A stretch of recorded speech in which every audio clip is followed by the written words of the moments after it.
خاتو سۆزان شەهاب ئەندامی پەرلەمانی کوردستان سەرەتا بەخێرهاتن دەکەین بۆ بەشی کوردی رادیۆی دڵنی ئەمریکا. من زۆر سوپاسدانەکەم. خاتو سۆزان لە کاتێکدا ئامادەکاری دەکرێت بۆ هەڵبژاردنەکانی پەرلەمانی کوردستان و دوای ئەوەی دەنگدان لەسەر لیستی داخراو، ئایا بە بۆچوونی تۆ لیستی کراوە یاخۆد لیستی داخرا و باشتر ئەبوو لەسەر بەرەو پێشچوونی دیموکراسی لە کوردستانە؟ بێگومان خۆی هەڵبژاردن پرۆسەیەکی دیموکراسیە. گرنگ ئەوەیە لەو پرۆسە دیموکراسیەیە لە وادەی خۆیان بکرێ. هەروەها ئەگەر چی لیستی کراوە بێ یاخۆ داخراوە بێ لێرە قسەمان لەسەر ئەوە نییە کە کامیان دیموکراتی ترە و لەویتر. بەڵام بێگومان خۆی کە کاتێکە لیستی کراوە ئەبێت تۆ ئەتوانی ئەو ئەندامانەی کە دەنگدەر ئەتوانێت یاری بکا لە لیستەکەیە، دەتوانێت ئەو کەسانە دەنگدا بە خەڵک کە دەنگیا بەو کەسەی بەو نوێنەرەی ئەوسا لەو بڵین ژمارانەی ئەندام پەرلەمانە دەتوانێت ئەو پێش و دوا بخا لە پەرلەمانەکان. لەوانەیە لەناو ئەو لیستەیە کەسێک هەبێ لە کۆتاییەکانی لیستەکە هەبێ ناوی، بەڵام کەسێک بێ لە ناو خەڵکە دەنگی پێ بدرێ ئەوسا بەهۆی ئەو دەنگدارن زۆرەوە دەکەوێتە ژمارەیەک و دەچێتە ناو پەرلەمانەوە. ئێمە ئەمڕۆ لە هەرێمی کوردستانە قسەمان لەسەر ئەوە نییە لیستی کراوە یاخود لیستی داخراو، چونکە هەڵبژاردن خۆی پرۆسەیەکی دیموکراتی. ئێمڕۆ ئێمە قسەمان لەسەر ئەوەیە ئەمڕۆ هەرێمی کوردستان پێویستی بە چ جۆرە کی هەڵبژاردن هەیە، بە چ جۆرێک هەڵبژێرێت و لە وادەی خۆیان بکرێت.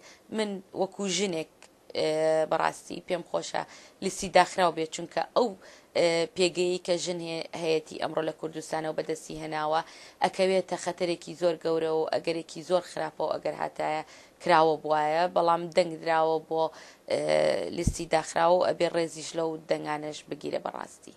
بەڵێ ڕێوەچوونی ڕێخستنی هەڵبژاردنەکان لە ئەستۆی لیژنەی باڵای سەرپەرشتیکردنی هەڵبژاردنە دەبێت. ئایا تا چ ڕادەیەک ئەو لیژنەیە دەسەڵاتی ئەبێت لەسەر پەسەندکردن و یاخۆد ڕەتکردنەوەی کاندیدەکان؟ بێگومان خۆی کە ئەڵێ لیژنەی باڵای هەڵبژاردنەکان ئێمە بێگومان لە کوردستانە ئەبواە کۆمسیۆنی باڵای خۆمانمان هەبواە، کۆمسیۆنی باڵای هەڵبژاردنەکان.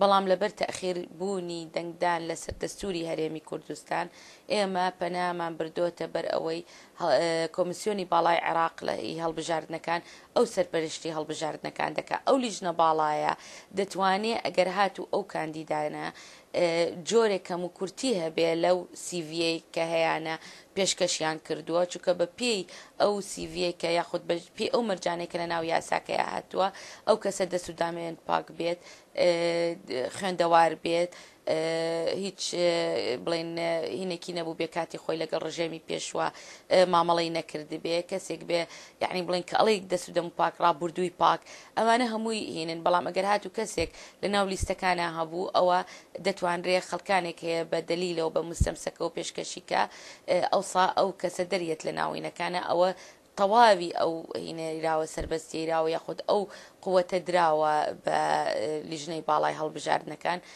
بەڵام لێرە شاجارێکی تر بەپی ئەو یاسایی کە ئێمە دەرمان کردووە هەرچی لیستێک ئەگەر هاتوو لە 130 کەمتر ڕێژەی ژنانی تیا بوو ئەوە ڕەتەکرێتەوە ئەو لیستەیە بە هیچ نوعێ وەرناگیرێ. هەروەها ئەو ئیتیفاقە لیژنەی باڵا ئیتیفاقەکرێ کە چۆنە بێ مووقعی ژن لە ناو لیستەکەیە، ئایا پیاوێ ژنێ پیاوێ یاخود پیاوێ ژنێ، ئەویش جارێکی تر ئەبێ بڕیار لەسەر برێ هەرچەنە ئێمە داوامان کردووە پیاوێ ژنێک پیاوێک بێت، ئەگەر من لە منیشە پرسی ژنێ پیاوێک بێت.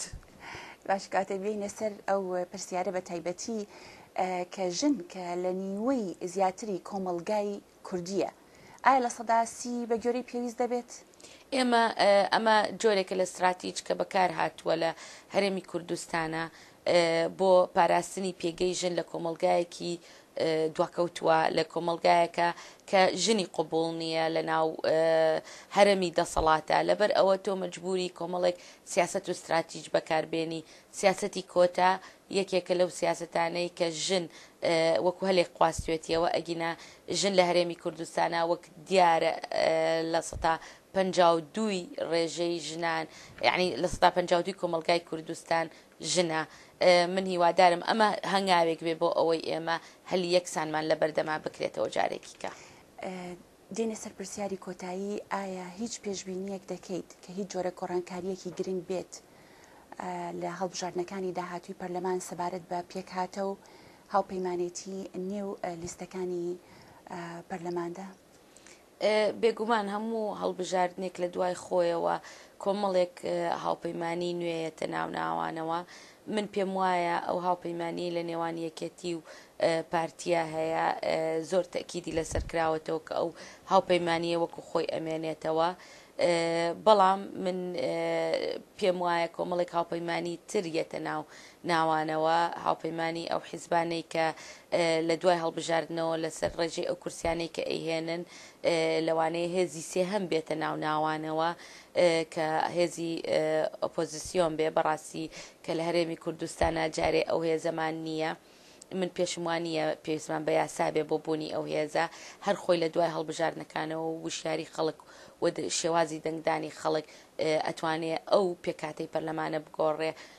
ئەو پەرلەمانە حەزەکەین ئێمە دایمە ببێتە پەرلەمانێکی نمونەیی، کۆمەڵێک هاوپەیمانی تازە، کۆمەڵێک پێکاتەی تازە بێتە ناو پەرلەمانەوە، بێ لەوەی کە ئێمە لە ناو پەرلەمانی کوردستانە کۆتای برا تورکمانەکانمان هەیە، هینی کولد و ئاشوورەکانمان هەیە، هینی ئەرمەنمان هەیە. اینجا بێلەوەی کە لە ڕێژەی لە 130 کەمتر نەبێ هیچ ژنان. بەڕاستی پەرلەمانی داهاتوو من هەستەکەم لە پێکاتەیە زۆر جیاوازە بێ لەگەڵ ئەم پەرلەمانەیە و هیوادارم زۆر زۆر باشتریش بێت. ئێمە شیوای سەرکەوتنتان بۆ دەخوازیین. لە کۆتایی ئەم گفتوگۆیەمان زۆر زۆر سپاس دەکەین و دووبارە بەخێرهاتن دەکەین و بە هیوان کاتێکی خۆشی لە ئەمریکا بەریتە سەر. هەر بژیت و منیش زۆر زۆر سپاسدانەکەم. هەر بژیت.